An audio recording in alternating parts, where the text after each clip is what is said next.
Let's see some applications of the speed table. The first two are real applications, and the third one is actually a way to remember this result. Let's start with the first application. So we want to consider the nth root of n. This is n to power 1 over n. Well, we want to separate the base and its power. We can take the exponential and the natural logarithm because they will cancel each other out. They are each other's inverse functions. By the properties of the logarithm, we can move the power outside from the logarithm. We are able to write the exponential in such a form that we will have our quotient here. And this quotient will go to 0 when n goes to infinity, and therefore our limit will be e to power 1, that is 1, when n goes to infinity. This limit we can calculate in the same way. We can make the same calculations to transform our mathematical expression into this form.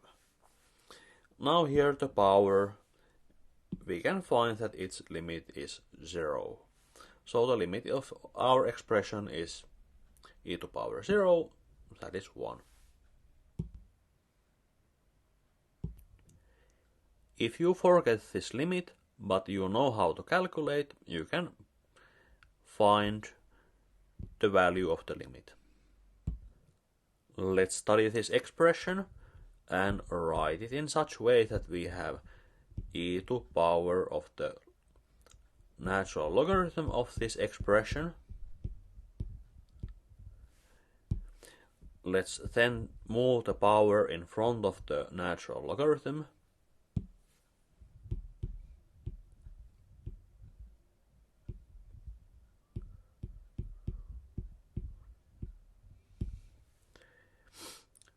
Now let's still a little bit arrange the terms.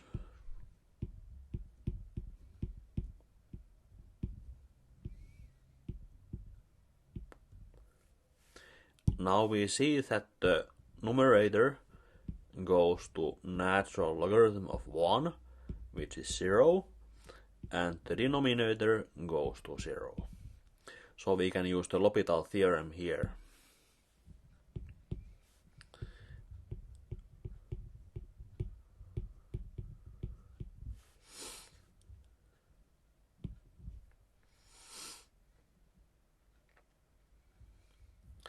Well,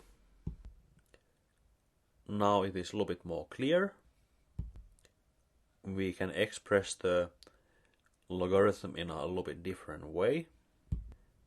We can calculate the derivative of this expression. By the L'Hopital theorem we obtain this.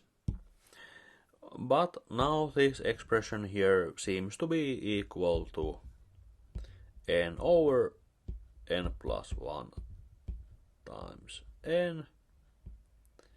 Sorry, I forgot the second power from here. So we will just get some quotient, and it seems to go to 1 when n goes to infinity. So our limit will be e to power 1, that is e.